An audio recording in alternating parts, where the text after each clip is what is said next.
8. You're watching Experience Comic Culture and Sales. Streaming live daily to Facebook, YouTube, Twitch, and Twitter. 2, 1.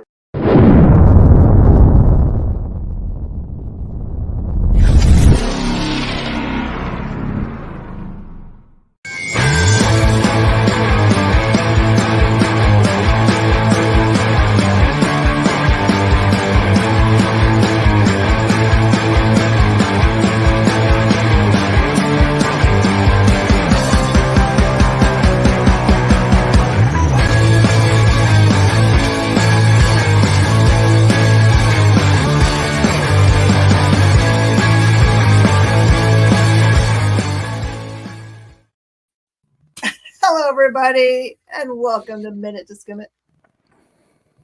I'm full of open turkey sandwich and biscuit from Black Bear Diner. Highly recommend. But also, I'm not very sharp because I have so many carbs I'm trying to burn off right now with my brain. Is that a Feral shirt you have? I do! The Feral Tour came through my shop. Oh, that is dope. Tone and Tony stayed at my house. So it was so cool sitting around with them in the morning because this is the things that I found out. Tone used to work for Icon Press or Icon, I forget their like factory or something like that. They made all the early lightsaber replicas and like alien pulse rifles and that kind of stuff. They were the first company to do like big X-Wing fighters and all that. Wow. So he used to work there. I didn't know that. He knew a friend that in between Al Zakaria used to work for them for a long time. Cool guy I met in Chicago. And also he's really good friends with good friends of mine in Burbank, the Davises. We used to go to their house and go to they were famous for their like barbecue hangout parties. Just we had all these people in our life that were completely connective. I have never met him or known anything about him in all my life. So instant family member. That's awesome. I highly recommend if you guys can find one of the locations on the Feral Tour, you should go and see. There's some combinations of people. It's either going to be Tony Fleece and Tone Rodriguez, or you might actually catch the other part of the creative team, Trish Forstner. Yeah, so you should go and catch up with them because they've got a special Feral Tour book that you can buy, and it's really cheap. It's like $20, or you can get a $20 t-shirt. It's dope. Yeah. I will add to the Tone Rodriguez is connected to everything story. Tone and Dan used to be riding buddies for conventions when Dan was still doing conventions. Wow. Yeah, really, really cool guys, by the way. Support them. Hey, I get to go first. Okay, so first I'm going to start this review with a reminder. Your LCS is doing their darndest to try to figure out how many of the new awesome absolute all-in line that they should be ordering for you. They're thinking about, they're nervously ordering this book, Absolute Superman, Absolute Martian Manhunter, all the all-in tie-ins, because they're running through the entirety of the line of comic books, including like the surprise that there was a Green Lantern cool standalone book last week, which tied in right away to the next Green Lantern all in, which just happens to have like super special first appearance stuff this time. So tell your LCS if you're interested in getting these books, even if all you can give them is, I am 99% certain that I'm going to pick it up off the rack. I'm not ready to dedicate myself to a pull for it, but I'm 99% sure I'm going to show up and pick up one of the variants on the rack. It'll give them a good idea for how many to buy. Because as you know from the Absolute Batman, it completely sold out. It was selling for as high as $30 at New York Comic Con for just the regular A cover. And the second print, which comes out next week, we actually ordered as a store before number 1 hit the racks. So we had no idea that we were going to need a bunch of them, or we would have ordered it. It will probably be the tiniest little second print run, and it will probably be the thing that everyone is hunting for. A, to try to read the story because they couldn't get an A, like a first print cover. And then B, because they know it's a tiny print run. So here you go. Don't miss out on Absolute Wonder Woman because this is the second book that's coming out from this big old Absolute line. The cool twist about this story is that it presupposes, instead of her being lovingly raised on the island of Themyscira with all of her sisters, the Amazons, instead, she is actually presented to Circe as Circe is serving out her time in hell by, I can't remember which god, shows up and hands off the baby and says, here, this is the last Amazon. You're not allowed to say the word Amazon anymore. Neither is anybody else. And I don't care whether you raise this kid or just leave it on the ground.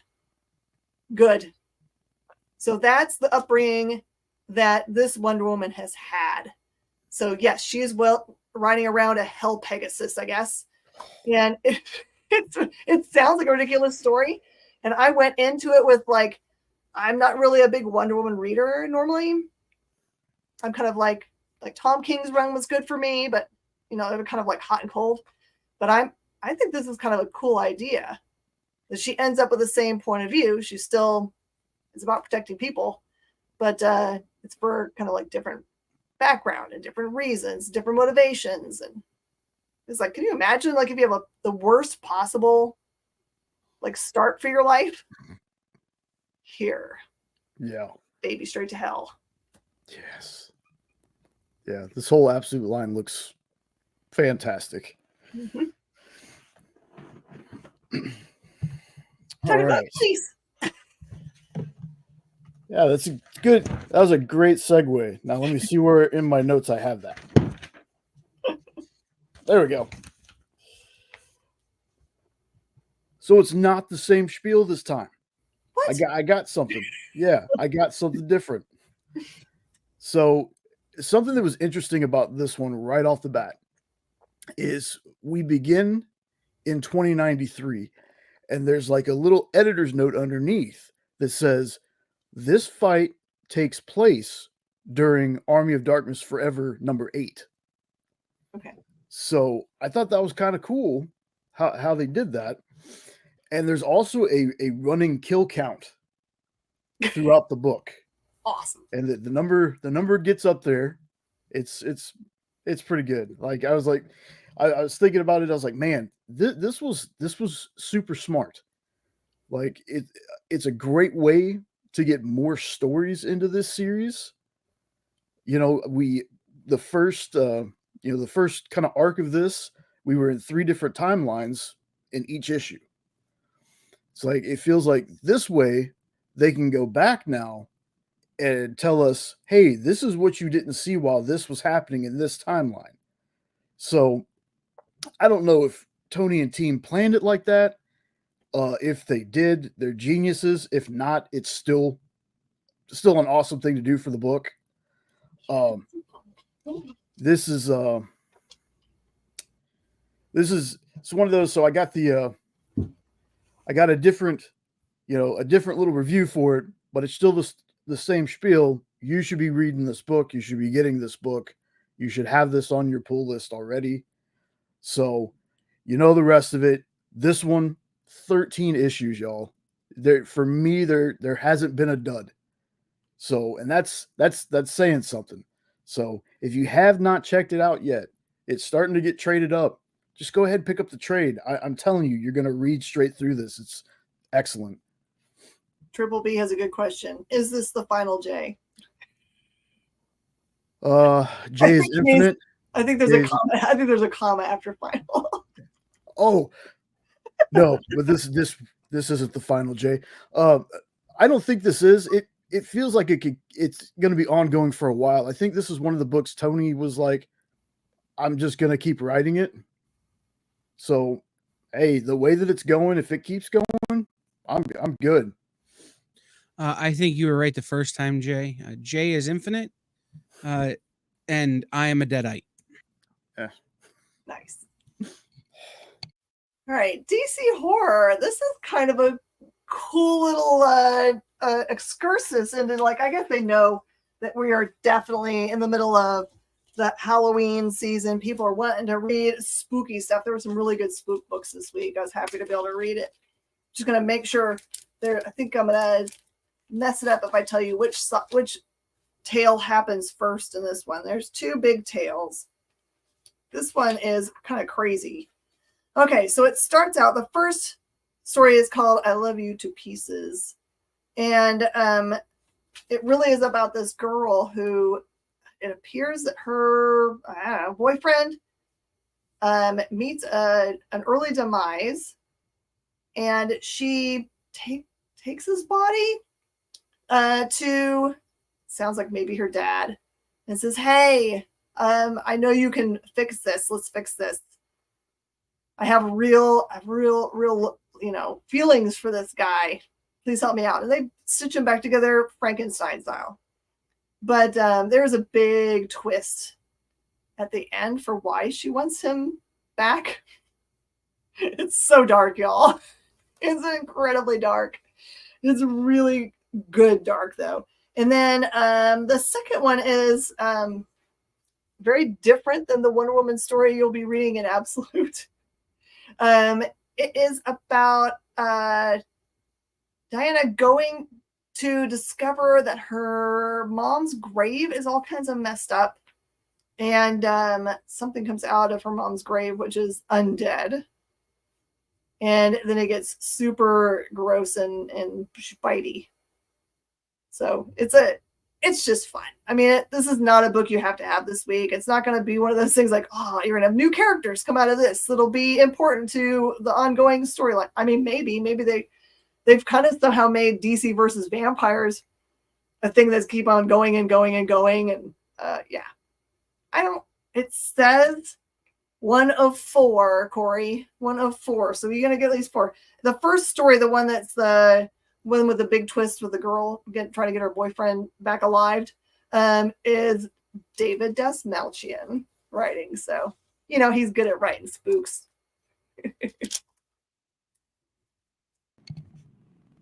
Love David Desmalchian's writing. Yes. Let's see. Hold on. There we go. This one is Babs number 3 from Ahoy, folks. And I got to tell you, I was super surprised because now Ahoy is 2 for 2 with me. This book was excellent. I'm going to go ahead and say that right off the bat. This book was excellent, and I need to read the first 2. Not because I'm lost or anything, but because I enjoyed this one tremendously. I'm like, okay, now I got to read the other 2. Babs kind of feels, and it's going to be way off base with a lot of people, but it feels like a mix of Vampirella without her being a vampire, and I think that comes from the dark hair, maybe. Red Sonja and Owen from Barbaric. And I throw Owen in there not only because of the talking sword she has. Mm-hmm. Talking weapons, for some reason, I love them. I think they're better than talking pets, to be honest with you. But her attitude is very Owen-like, very, very dry humor, very violent. You throw in orcs, dragons, and giants, and you've got just a killer book. It's called Babs. Babs, yeah. It's from Ahoy Comics, Ed. Speaking of like killer book, some of the aliving that happens in this book. If you've ever seen the movie Equilibrium, there's one of those in here. But it just this book was fun, and it was funny, and if you're looking for not kind of a parody of Red Sonja Vampirella, but still her own character, this is a pretty rad book. It's a pretty rad book. I would definitely suggest giving this one a shot. Will says, or Solid Gold Dancer. I mean, it's a gold bikini, so it's clearly way different. Yeah. Way different. And she has black hair, not red hair. It reminds me that, like, I think it was Ben Dunn over at Anarchy Press had slated to have a book out he was going to put out called Blue Sonja, and he got warned off by rightfully so. Like you can't get that close to this. Like the people that own the rights to it are going to be like, So you do this and call her Babs. No, this is totally different. This is totally, but I think he like changed it to something that was enough different. Like you can leave the costume alone, obviously, but you can't just call someone Blue Sonia. Yeah. Blue Tanya. Blue Tanya. That worked too. All right. Iron Man. This is the beginning of a lot of trouble for Tony. So this is the Stark Roxxon War. So if you get really bored by the inner workings of the board of company, you might want to yawn your way through kind of the first half of this, because that is really what's happening. It's a huge power struggle where, Tony has a big malfunction in his suit. He basically drops out of the sky and becomes really injured. So he spends some time in the hospital, and the board takes that time to be like, hey, we're going to make a couple options for Tony when he gets done, where he can either be cool with us continuing to manufacture weapons and be bought by Roxxon Corporation, or he can get kicked off of the board, and all of those things will still occur. So you get to see some cool new armors for him. He realizes the importance of magic protections for his armor, because there are some things that have shown up that he can't protect himself from. And one of the, I think she's a board member, is way more into the wearing magical armor than you would imagine from just a regular board member. So I'm assuming this is first appearance bill here. I will say not my favorite beginning of any Iron Man run, because I don't know. I like different kind of like, everything could go wrong than, corporate espionage / takeovers. But they've given me enough battle things and battle suits and possibilities for future things like that I'm happy about it. So I do really dig how the title looks. Like that is a cool choice. Oh yeah. Miss Jen, was there a series, do you remember? It would have been maybe around the time you opened Space Cadets or took over Space Cadets, where it was a similar font for Iron Man, but the suit was the flipped colors. It was the gray chest plate with the red shoulders and the. Oh God! Do you remember this book? Oh, it was awful, but it was maybe the coolest suit they've ever done. You're not talking about the Heroes Reborn run. That's what I'm trying to remember. I think it might be. Okay.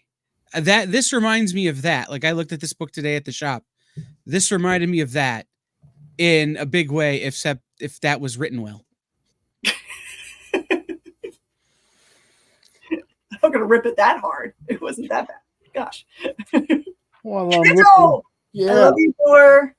While I'm looking through my notes here, just real quick, welcome in, folks. Good to see you. Hadn't seen Will in a while. Good to see you in here, boss. Corey, glad you made it. Everybody else, Eddie, glad you remembered. And anybody watching on the rewind, thanks for checking us out. So if you've been watching and Preston, if you've been watching whenever I review this book, again, this is one of those where I always have the same little routine I talk about because I love this book so much. I got something a little bit different this time for this one too. Because my soul, oh no, goodness, this issue just ran me through the gambit of emotions. I think I come up with a jumbled word called scarcita sad mad, because I felt them all at the same time.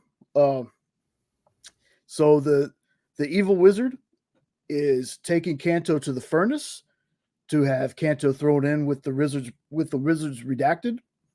And Kanto says, look, you want your redacted thrown in there, you're going to have to throw me in.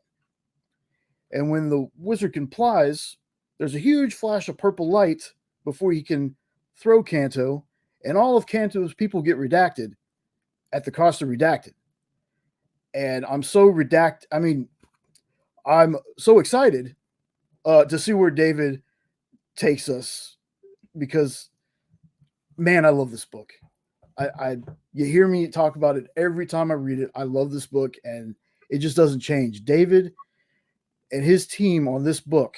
This is, I can't remember their third, fourth series of Kanto, fifth maybe. I can't even remember anymore. Yeah. It just feels like one big continuous, just bombastic story, and this is one of those that I would tell, if nothing else, if you read nothing else on the list I have today, please try Kanto if you've never tried it. Mm-hmm. You will not be disappointed. He's like the king at making really good, like, heartstring things. Like Rain is his, I think. Isn't Bolero his? There were just like a bunch of them that were just like, there's your heart right there on the floor. Yes. 100%. Agreed, Will. Agreed. But yeah. Okay, this was an interesting look. Magma continues to make things that are different enough from each other. You don't feel like you're like, oh no, another Magma book. They're really kind of cool and different. What are you doing? I bumped my mouse coming over to turn on my microphone because I have something to say about this book. I've read it. Rawr! So this is essentially a little bit of a lesson about what Dia de los Muertos is and what it stands for. And I like all of the things about Dia de los Muertos. I actually prefer celebrating that than Halloween just because of the background of it. It's like the celebration of those that have gone on before, and to really put them in the forefront for, it's more than one day, but it's just kind of like this great celebration. But this book actually has people that are involved in it that feel like it's some kind of witchcrafty parts that I've never heard of related to Dia de los Muertos. And that part gets really dark. And you get to see the girl part of this at the very end. There's a lot of stuff I can't say without making the twisty parts revealed for you, so I'm not going to say them. But I will say it is gorgeous imagery because I love everything about, the costuming and the face painting and the foods and the fuentas, all of those things. I love all those things. But yeah, this like witchy part about it, I'm not real about. So just know that occurs. So I got a copy of this book because AJ Mendez Lee Punk, aka CM Punk's wife, AJ Lee from WWE, and Amy Garcia, who you know as she was Ella Lopez on Lucifer. Yeah. She was Jamie on Dexter. They did a signing at Challengers in Chicago for this book, and my buddy picked it up and got it signed for me and sent it to me. So this is a lot more of the think Witches of Waverly Place. Mm-hmm. Or Agatha All Along meets Kanto, or not Kanto, meets what's the Disney movie? Encanto? Encanto meets the actual mythology of Day of the Dead. So I really enjoyed it because, again, I like those things that are mythology we kind of know, but not mythology that's often referenced in comics. And this was certainly that. And of course, anytime I get to talk about AJ Lee, Mendez, Punk, and remind everybody that Pepsi Phil is not a good wrestler, but they are great comic book writers. And I wish you would stop wrestling and go back to writing Thor. I will, but this book is great. I knew the name looked familiar. Garfong, that is the coolest birthday ever. All right. Okay. So I will tell you, if you are looking for your traditional Godzilla tale, you will be very disappointed. If you are looking for pure escapism, this is so much daggum fun. So I already love Tom's art. It feels very much of the era, right? Like you're stepping out of the era you're in, you're jumping back to old-timey cool art. This one has important people in it, like the character down there that you can't see. It might be Dracula. It has Sherlock Holmes in it. It has Jay Gatsby. The time machine shows up at the end. All of these things occur. So imagine if you told a Godzilla tale in the 20s, this is what might happen. And it's ridiculous because also you get to see other characters that are not on this, but it somehow all makes sense. You're like, I'm very like confused how all of these people would get together, but he somehow makes the storyline work out, and it is really cool looking Godzilla. And I like that Jay Gatsby makes the G-Men. He's got the G-Force. Wow. Yes, that. Wow. All right. What? I'm confused. that man has a horse head. Yeah. This was super fun. This was really good. It's a nice little horror anthology. There's I think 3 or 4 stories is what I read, and they were all very solid. Some of these could have benefited from either an extra page or an extra panel. There were some things that I felt needed a little bit more explanation, but overall they were fine. This is one of those that I sent out the horse's headman. Jeez. This is one of those that for Ed, I would tell you there is one story in here that's in black and white. The rest of them are all color. So for the most part, this was a fun book. It's perfect for Halloween releasing around this time. I will say, of the stories I read, my favorite one in here was a zombie apocalypse one. And usually, zombie apocalypses, they've been done so many times. But this one starts out a certain way and then goes into, it's actually from a zombie's point of view that's he's still kind of human. Like they're not all just dumb zombies, slow walking or fast walking. There's actually some intelligence still there.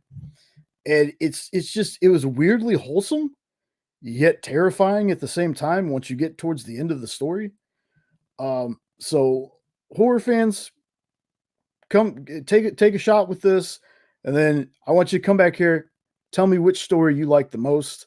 I'm really interested because having somebody that does a lot of horror stuff like Triple B or Ed or anyone like that reading these stories and telling me which one they thought, I'd love to hear what they thought about it. So yeah, it's a horror anthology, so give it a shot. Also, clarifying is a strange combo, Preston. Jealousy is my name. Okay. As I read this book, it became very clear to me it's been way too long since I've read Hack Slash or Body Bags. And I don't feel about it being a long time since Body Bags because I don't think there's been an issue for, more than a decade. But Hack Slash has been running pretty regularly. I think this would have been a better fit for Jay because I know he's been reading it more recently. But this is a mixture between their 2 stories. One of the big bads, who I feel so bad for the tombstone they put down for her. Like literally, it looks like she's the head of like the mafia kind of deal. And on the tombstone, it says basically that she was big, fat, and mean. I was like, what in the world? Rude. But this is like really good interaction across the board. You get to see them independently working as teams, like they have traditional teams and mixed up stuff. So I don't know. Didn't they announce Body Bags as having some development deal? I feel like that happened soon. This looks really good though. I wish I was still able to get and read the image stuff because that looks really good. But speaking of really good,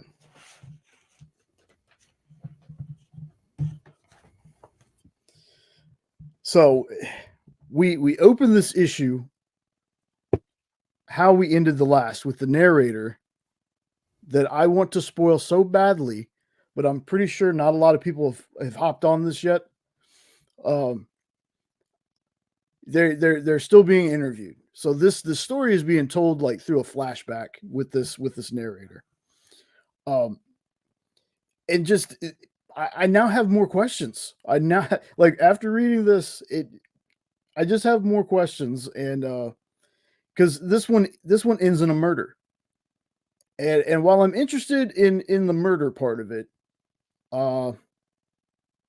it's still the narrator being interviewed that I want to learn how and why, and what was the thought behind, hey, let's make this being the narrator of this story. Look, this is a weird book, y'all. It's weird, and it's about a dude who believes in his own greatness so much that this feels like a multiverse Cartman. The guy on the cover even kind of has a Cartman kind of physique to him. This one gets a hashtag not that bad because it's still holding my interest, and there's still so much I want to figure out with it. It is a ridiculous book. It really is, but in the end, it still makes me like, man, I still want to know what is going on here. So this is a wild pick.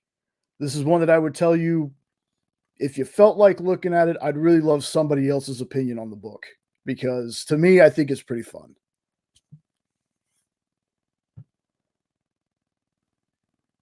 Oh, okay. So we had a problem with this one because this is the same thing. Be aware if you're ever looking up these titles from Image that come out of the Horizon. I can't even read the tiny little words at the bottom.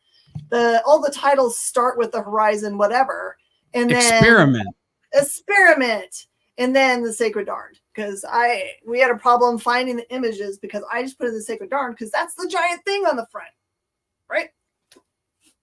So now I've got a problem remembering what happens in this book.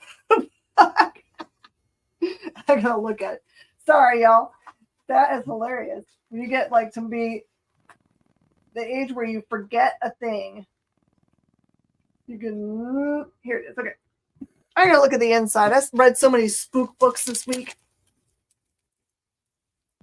The wave of eyes is all I'm getting. Just a weird rip curl of eyes. It is. Oh, this was a weird one. Okay. So this one seems to focus in on a young man who has an interaction with some kind of hooded weird thing when he's a kid that seems to speak maybe Arabic. It's weird squiggly lines, and you're not meant to read it. I don't think that even if it is Arabic, it's supposed to be readable as Arabic.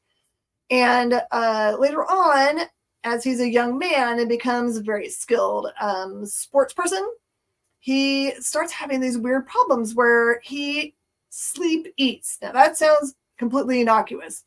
And it starts out that way. He starts out eating, regular food. But then later on, he starts finding himself in the forest and he's, munching down on a deer. And then it gets more and more horrible and terrifying. And it results in the death of somebody he knows. So, and then the story starts bringing it all the way back around to where he figures out it probably all started with that, whatever the hooded character was that showed up when he was a kid and essentially whispered in his ear, "Wouldn't you like to have a cookie?" So it is a weird, scary thing, and it does involve the scary monsters. I didn't like that at all. Wouldn't you like to have a no? That sent a chill. Mm-hmm. Oh.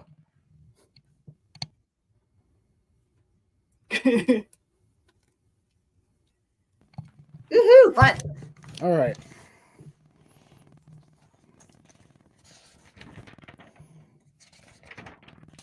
There we go. Okay. So first off, for those interested in learning anything about the Value universe, I saw this the other day.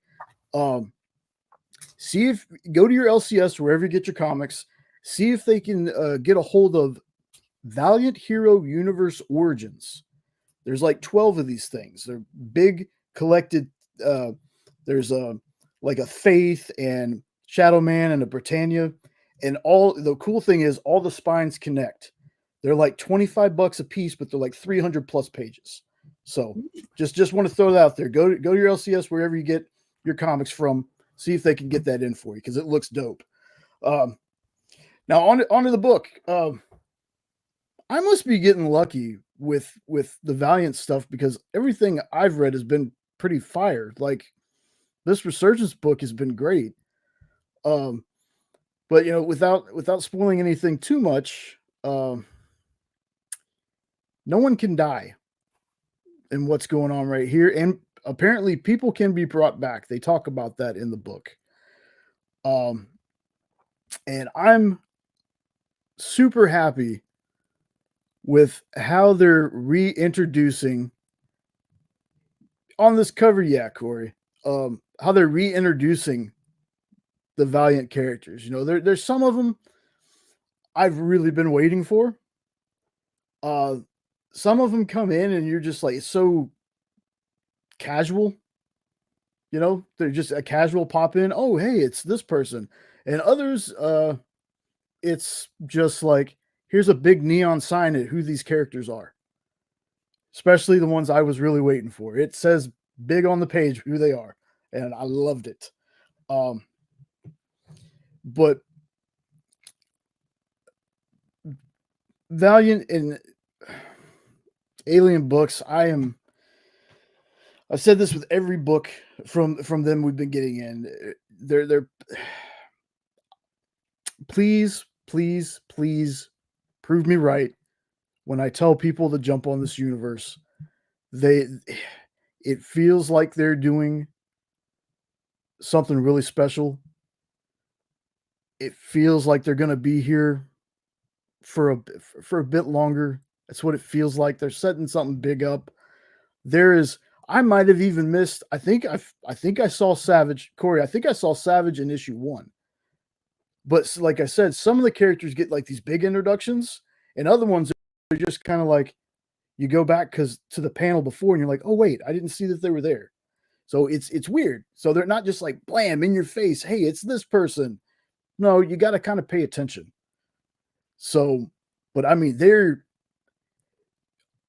how it doesn't bother me and why I'm not like, man, they put so many people in this issue, it's because the way they do it just feels so natural that you're not even seeing it really. It doesn't feel like we're just throwing whatever we can at you. You're reading the story, it makes sense for the story. And that's the best way when you want to have a bunch of characters in the same book. That's how you want to do it. You want to make a big deal out of some of them. Some of you want to kind of fly under the radar and hope that the viewers, the readers see them. And that's what this book does. So, like I said, everything I've been fortunate enough for the stuff that I've read from Valiant has been excellent. So this was my pick this week. I love this book. So this was my favorite book this week.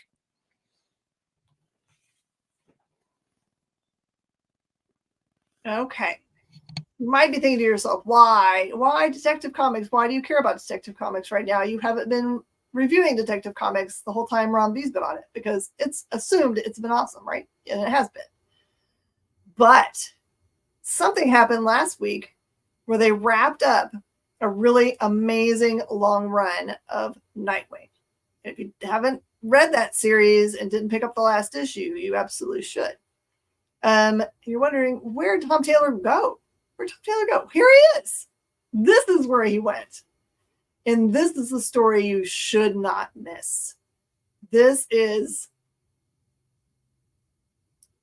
when they start playing in the sandbox of his history, with his interaction, with his the things that made him who he is, the death of his parents and the people that caused that. And you're like, there's no more stories I can tell about that time or his parents that would be interesting remotely. But I'm telling you, you're wrong. Because this does start with Thomas. And it has Martha in it. But you don't see any pearls. There's no one dies. You're okay.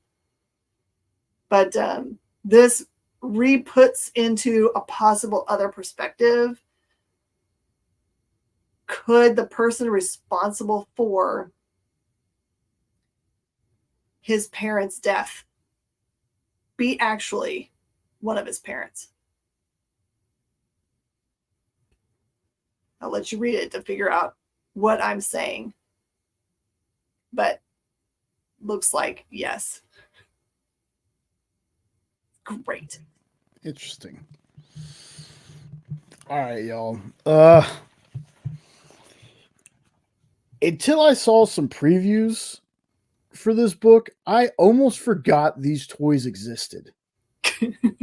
Because I had in the street, I had some of these, and I remember because one of them was something that the characters like. See what he's riding on, the dragonfly looking thing. They had a couple of different ones, and the reason I remember this toy so much is because it was like a glove that went on your hand, and you had controls underneath it, so you would be flying them with your arm and controlling them with your fingers. So, yeah, just look up Sectar toys, and you'll see what I'm talking about.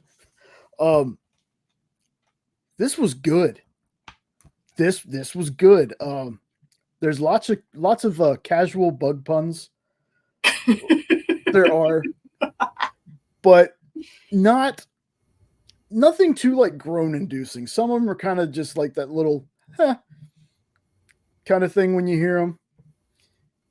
Yep, EJB, exactly. But it was great action and a great story. Like it may seem a bit goofy, but if you're into like Dune or John Carter, this I think you're gonna dig this.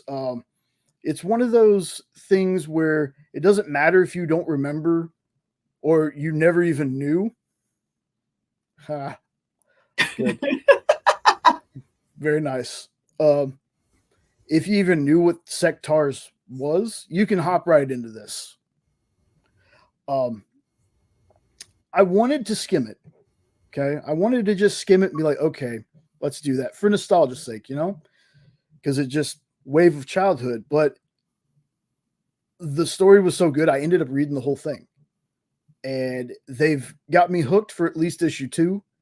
And I'm super excited to see what they do next. Because, again, the 80s are they're coming back, but they're writing such amazing stories to go along with it. It's not just that, hey, let's just nostalgia bait everybody. No, let's do that a little bit. Not going to lie, a little bit. But the stories is what's going to drive these. The story is what drives these. So if you're on the fence checking this out, again, this is one of those I would tell you, give it a shot. You might just enjoy it as much as I did. Heard someone making a long discussion about why they named this universe Nacelleverse and why that was the stupidest name on the planet. And then I had to describe to them, because the reason is that Nacelle is the name of a toy company, which makes newer versions of these toys. And they hold the license. So they're the ones that are allowing the comic books to be possible. So hence they get to name it. That seems fair. Yeah. All right. If you guys have never followed Joe Pruitt's work, he has had an impressive career, really long, impressive career with Caliber Comics. He's responsible for the entirety, really, of Negative Burn. He was the editor on all of those books. He's written a ton of stuff and edited a ton of things and was the head publisher at Aftershock for a really long time. I'm hoping that Aftershock finds its way out of bankruptcy and gives us new stories out of those universes. But meanwhile, this is a book series that when Mr. Pruitt had some health emergencies, pre-COVID actually, tons of his friends who are creators provided art for him to help raise money to cover some of those costs. And then it just couldn't happen. So this is finally getting to use those arts that art and some really top artists for these stories that were written. I don't know if they're written during that time, but there are 4 really good horror tales in here. This first one, crazily, was written because he saw this image. So this image was given to him, and then he wrote the story to make sense around it, which, what a great inspiration to be able to inspire to have a really creepy tale based on this. So I will just only explain the first story because otherwise it would take a long time. But this is about a young lady who comes from a rich family. The money came from her grandfather, and her dad invested well. And the story's really about her. You can tell it's kind of like a different era, long time ago. She had a lot of suitors. She was very beautiful. She had no reason to hurry to try to choose any of them, but it's just a sad tale where she just never chooses anybody. And then it gets really creepy after she dies. Really creepy after she dies. Because the story doesn't end there. She does. I will give many points because she actually shows up at the pearly gates. That's where she assumes she's supposed to go. And is dismayed when the angel that's there, who is probably closer, it's not exactly right, to being an accurately described angel. If you're like, why in the world does this angel have eyes all over its body? It's because it's the way it's described in the biblical text. So it's not wrong. So great stories. And then at the very end of the book, there is 4 pages. They reprinted the original Kilroy story, which I can't remember where it had originally been. Maybe Negative Burn. It was his first location. So that's really good. It hasn't been printed since then. So cool stuff. Can confirm Kilroy was Negative Burn because I just made Mr. Pruitt sign like 8 copies of that issue of Negative Burn at Baltimore. Which number is it? Huh? Which number is it? Oh, I'd have to go next door and grab it. I just thought but he got real salty because I didn't also bring him food while I made him sign those books. And Mr. Pruitt and I, we have a good time. Yes, we do. So, yeah, definitely look up the Kilroy stories. That is something that he wants to do more of. Pointy book. Yep. And he also mentions that he wants to go back and start Negative Burn. And they have started his new company imprint at Image. So it's Ninth Circle. Is that right? I think that's right. Yes.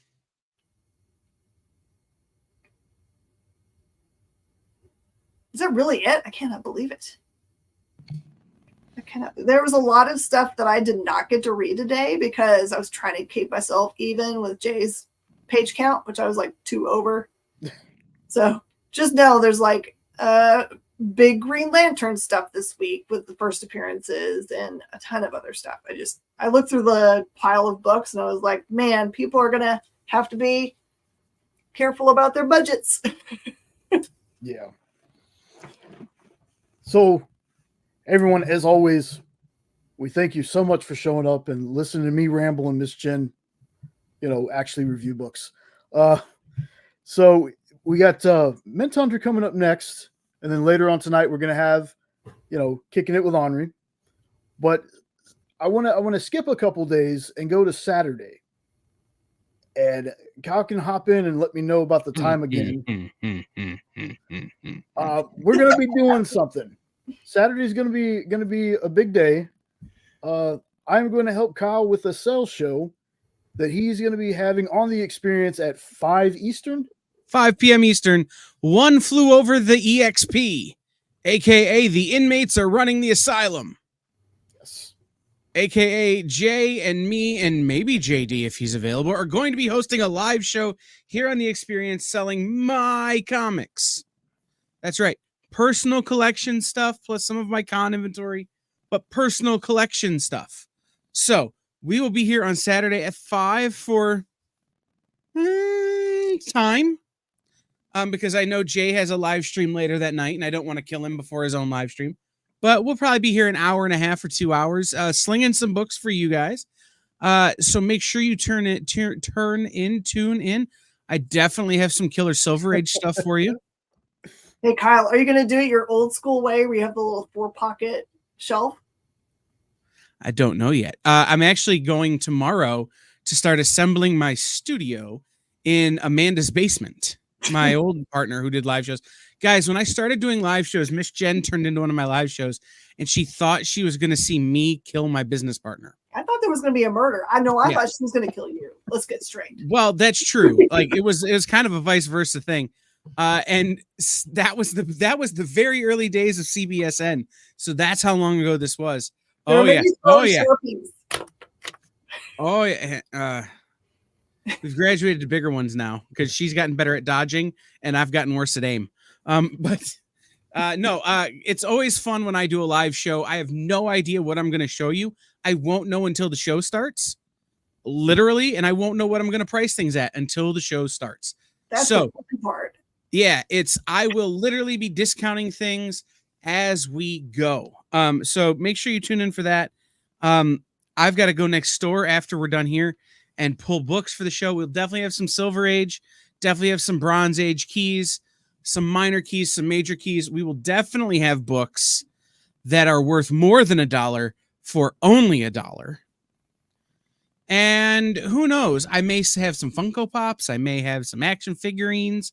I may have some other miscellany. Does anybody have any interest in miscellaneous microphone cords and cables? I seem to have a lot of those. But we'll figure all that stuff out later.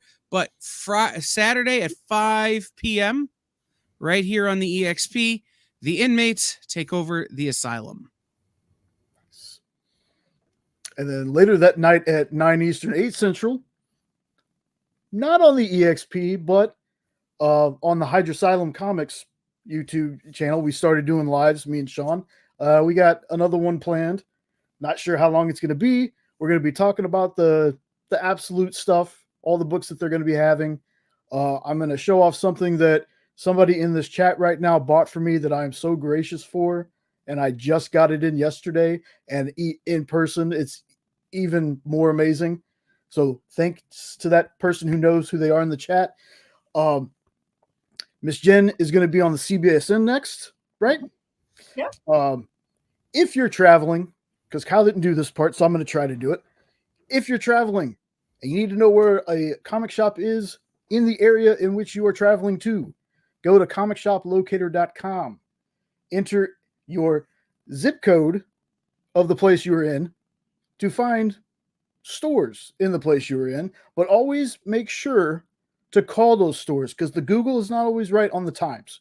You don't want to go to a store and be upset that they're closed because you got the times wrong. So always call. Make sure. That's comicshoplocator.com. And that's all we got. Miss Jen, you got anything else before we let you go run your show? I'd say just for like 2 minutes, there's some cool announcements that came out of New York that I'm sure all of you guys have seen, but I am so stinking excited for DC Vertigo to come back, which is the only way you really get creator-owned stories out of DC. Incredibly excited. They also announced Absolute Martian Manhunter. Green Lantern. Hmm? Green Lantern. The Flash has one too now. Mm-hmm. Oh, and also there is an addition to the Ultimates line. They added Ultimates Wolverine. So they also announced Ignition Comics. Oh yes, with our friend Philip Sableek and some of those old boom dudes. Right. So, guys, because I could see Jay was forgetting the things, and they're just always right here. Stay tuned next here on The Experience for Mint Hunter Comics. Following that is Honest Honorary from Chicago at 10 o'clock Eastern. Miss Jen will be over on CBSN with tomorrow's books today. Tomorrow here on The Experience, Rex is here at 7. We have the Geek Chat back at 8. Or are they off tomorrow? I don't remember. They may be off tomorrow. I will double check that for you. And then at 9 o'clock, you have 360 Comics with Joe, followed by Thursday, the Dan Wickline Show, Miss Jen with What's in the Box. Is Geek Chat on Thursday? I don't know what's happening, guys. I'm losing my mind. Chuck is off Wednesday for now. No, Triple T is off Wednesdays. Geek Chat should be back Thursday. Sketch Up with Mel and Mog Thursday. Friday, the original art show. And Friday Night Live with Nancy McCann. And then Jay and I will be here Saturday. So, for Miss Jen and Jay, because I seem to have taken over, because I just can't help myself. What else? By all means. We will see you all next time on Minute to Skim It.